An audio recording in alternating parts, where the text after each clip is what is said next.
Hello welcome to Civil Sapiens connecting wisely with learners. तो आज के इस लेक्चर में हम लोग क्लास 7 की एनसीईआरटी ज्योग्राफी का फर्स्ट चैप्टर जो कि इन्वायरमेंट है देखने वाले हैं। तो आइए शुरू करते हैं। इन्वायरमेंट एक बेसिक लाइफ सपोर्ट सिस्टम है। इट प्रोवाइड्स द एयर जो हम ब्रीथ करते हैं, वाटर प्रोवाइड करता है जो हम ड्रिंक करते हैं, फूड प्रोवाइड करता है जो हम खाते हैं, and the land where we live. तो ह्यूमन बींग्स कैसे इस नेचुरल इन्वायरमेंट से कनेक्टेड हैं और कैसे उनको मॉडिफाई कर रहे हैं अपने पर्पस के लिए, इस लेक्चर में हम लोग पढ़ेंगे। इन्वायरमेंट बेसिकली होता क्या है? जो भी कोई पर्टिकुलर थिंग है, जो पीपल, प्लेस, नेचर उसको सराउंड करता है, उसी को हम लोग इन्वायरमेंट बोलते हैं। इन्वायरमेंट जो होता है वो एक कॉम्बिनेशन होता है नेचर और ह्यूमन मेड फेनोमेनन का। जैसे कि आप नेचुरल इन्वायरमेंट की अगर बात कर लो तो इसमें दोनों कंपोनेंट्स आते हैं, बायोटिक और ए बायोटिक। आगे हम लोग देखेंगे। तो basic components of the environment if we are talking about, that is the components of environment when we are talking about natural की अगर हम बात करें तो हमारा आ जाता है air, that is atmosphere, then we have water, hydrosphere, then lithosphere, and then the living things, that is the biosphere. So these all are the constituents you can say of the environment. अब basically दो types के होते हैं, एक natural होता है जो हम लोगों ने देखा, और सेकेंड टाइप जो होता है कॉम्पोनेंट का ऑफ इन्वायरमेंट का, जो कि ह्यूमन मेड होता है। तो ह्यूमन मेड में जैसे बिल्डिंग्स हो गए, पार्क्स हो गए, ब्रिजेस हो गए, रोड्स हो गए, मॉन्यूमेंट्स हो गए, इंडस्ट्रीज हो गए, ये सारे ह्यूमन मेड इन्वायरमेंट हैं। अब कंपोनेंट्स ऑफ इन्वायरमेंट की अगर बात करें तो उसमें ह्यूमन भी आता है, जैसे कि एक इंडिविजुअल ह्यूमन बींग हो गया, या उसकी फैमिली हो गई, कम्युनिटी हो गया, जो एजुकेशनल है, इकोनॉमिक है, पॉलिटिकल सिचुएशन है, ये सारे ह्यूमन बींग्स कंप्रेस करते हैं और वो भी कंपोनेंट्स ऑफ इन्वायरमेंट में ही आते हैं। जो भी नेचुरल कंपोनेंट्स हैं इन्वायरमेंट के, उनको बेसिकली टू पार्ट्स में डिवाइड किया जाता है। पहला है हमारा बायोटिक कंपोनेंट। तो बायोटिक कंपोनेंट में जो भी वर्ल्ड ऑफ लिविंग ऑर्गेनिज्म है, लाइक प्लांट्स और एनिमल्स, वो सारे बायोटिक कंपोनेंट में आते हैं।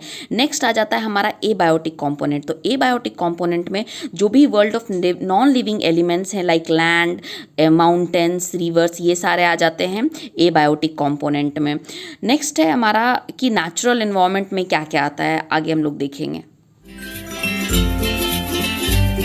नेक्स्ट है हमारा नेचुरल एनवायरनमेंट। तो जो भी लैंड है, वाटर है, एयर है, प्लांट्स हैं, एनिमल्स हैं, ये सारे कंप्रेस करते हैं नेचुरल एनवायरनमेंट को। बेसिकली प्रीवियसली हम लोगों ने लिथोस्फेयर, हाइड्रोस्फेयर और एटमोस्फेयर, बायोस्फेयर के बारे में प्रीवियस लेक्चर में क्लास 6 की एनसीईआरटी में ऑलरेडी डिस्कस किया है। अगर आपने उस लेक्चर को नहीं देखा है तो आप जाकर देख सकते हैं। जो लिथोस्फेयर है वो एक सॉलिड क्रस्ट है ऑन द टॉप और layer of the earth, you can से। ये रॉक्स, मिनरल्स से बने होते हैं जो कि थिन लेयर ऑफ सॉइल से भी कवर्ड रहता है। जो landforms like plateaus, plains, valleys जो भी हैं, वो जो भी कॉन्टिनेंट्स के ऊपर पाए जाते हैं और ओशंस फ्लोर्स में, ये सारे लिथोस्फेयर को ही फॉर्म करते हैं। लिथोस्फेयर वो डोमेन है जहाँ पे जो हमें फॉरेस्ट प्रोवाइड करता है, ग्रासलैंड्स प्रोवाइड करता है ग्रेजिंग के लिए, लैंड प्रोवाइड करता है एग्रीकल्चर के लिए, ह्यूमन सेटलमेंट्स के लिए हमें प्लेन्स प्रोवाइड करता है। ये बेसिकली मिनरल का भी एक रिच सोर्स होता है। नेक्स्ट आता है हमारा हाइड्रोस्फेयर। इन्वायरमेंट बेसिकली होता क्या है?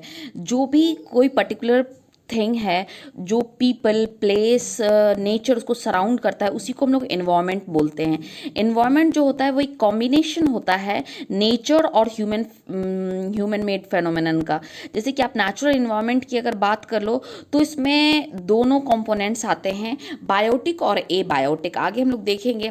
तो basic components of the environment if we are talking about, that is the components of environment when we are talking about natural की अगर हम बात करें तो हमारा आ जाता है air, that is atmosphere, then we have water, hydrosphere, then lithosphere, and then the living things, that is the biosphere. So these all are the constituents you can say of the environment. अब basically दो types के होते हैं, एक natural होता है जो हम लोगों ने देखा, और सेकेंड टाइप जो होता है कॉम्पोनेंट का ऑफ इन्वायरमेंट का, जो कि ह्यूमन मेड होता है।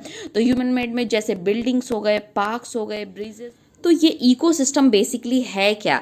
जो भी प्लांट्स हैं, एनिमल्स हैं, ह्यूमन बींग्स हैं, ये डिपेंड करते हैं एनवायरनमेंट पे, और एनवायरनमेंट और उनके सराउंडिंग्स पे वो आपस में भी इंटरडिपेंडेंट होते हैं। जो रिलेशन होता है लिविंग ऑर्गेनिज्म का उनके सराउंडिंग के साथ, उसी को हम लोग इकोसिस्टम कहते हैं। Ecosystem can be as large as large green forest की तरह, ग्रासलैंड की तरह, माउंटेन्स की तरह, लेक, रिवर, ओशंस की तरह। ये स्मॉल भी हो सकता है, लाइक अ स्मॉल पॉन्ड और अ पार्क। इसी को हम लोग इकोसिस्टम बोलते हैं। जो ह्यूमन बींग्स हैं वो एनवायरनमेंट के साथ डायरेक्टली इंटरेक्ट करते हैं और अपने नीड के अकॉर्डिंग उसको मॉडिफाई करते हैं। जो पहले ह्यूमन बींग्स थे वो नेचुरल एनवायरनमेंट को डायरेक्टली यूज़ करते थे और एक सिंपल लाइफ लीड करते थे। समय के साथ क्या हुआ कि हमारी नीड ग्रो हुई, ह्यूमन बींग्स की नीड ग्रो हुई, उन्होंने नेचर को डिफरेंटली यूज़ करना शुरू किया। उन्होंने सीखा कि क्रॉप्स को कैसे ग्रो किया जाता है, एनिमल्स को कैसे डोमेस्टिकेट किया जाता है, बार्टर सिस्टम आ गए, ट्रांसपोर्टेशन सिस्टम आ गए, कम्युनिकेशन फास्टर हो गया, ईजियर हो गया to communicate around the world, और इससे हम लोगों ने इन्वायरमेंट का कुछ ज़्यादा ही यूज़ करने लगे। तो एक परफेक्ट बैलेंस नेचर और ह्यूमन इन्वायरमेंट के बीच होना बहुत ही ज़रूरी है। Human must learn to live and use their environment in a harmonious way, ताकि एक सस्टेनेबल डेवलपमेंट हो और हम अपने इन्वायरमेंट को उसी तरह हैंड ओवर करें अपने आने वाले जनरेशन्स को जैसे हमें मिला था। तो होप आप सब लोगों का क्लियर है। अगर आपको कोई भी क्वेरीज है, कोई सवाल पूछना चाहते हैं, कोई सुझाव देना चाहते हैं, तो प्लीज़ कमेंट सेक्शन में बताइए। आप हंसते रहिए, मुस्कुराते रहिए, आपका दिन शुभ हो। That's it for now. Signing off. Thank you.